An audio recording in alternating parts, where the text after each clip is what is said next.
شبكة ومنتديات الشفاء الإسلامية ترحب بكم وتقدم هذه المادة. إذن نبدأ بقراءة هذا الخطاب الذي وجهه الملك عبد الله بن عبد العزيز. إذن وجه خادم الحرمين الشريفين الملك عبد الله بن عبد العزيز آل سعود كلمة إلى أشقائه في سوريا تضمنت ما يلي: بسم الله الرحمن الرحيم. إلى أشقائنا في سوريا، سوريا العروبة والإسلام، السلام عليكم ورحمة الله وبركاته.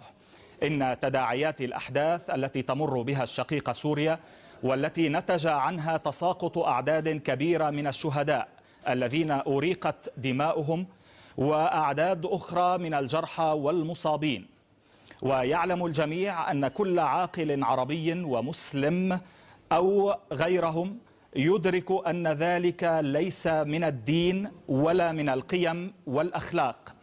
فإراقة دماء الأبرياء لأي أسباب ومبررات كانت لن تجد لها مدخلا مطمئنا يستطيع فيه العرب والمسلمون والعالم أجمع أن يروا من خلالها بارقة أمل إلا بتفعيل الحكمة لدى القيادة السورية وتصديها لدورها التاريخي في مفترق طرق الله أعلم أين تودي إليه. إن ما يحدث في سوريا لا تقبل به المملكة العربية السعودية، فالحدث أكبر من أن تبرره الأسباب، بل يمكن للقيادة السورية تفعيل إصلاحات شاملة سريعة، فمستقبل سوريا بين خيارين لا ثالث لهما: إما أن تختار بإرادتها الحكمة أو أن تنجرف إلى أعماق الفوضى والضياع لا سمح الله.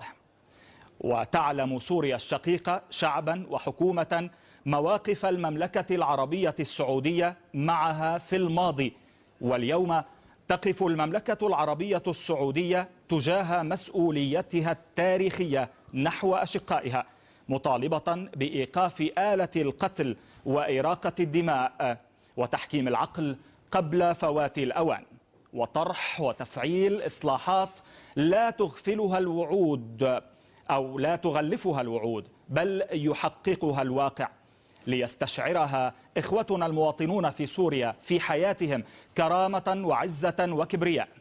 وفي هذا الصدد تعلن المملكة العربية السعودية استدعاء سفيرها للتشاور حول الأحداث الجارية هناك. والسلام عليكم ورحمة الله وبركاته.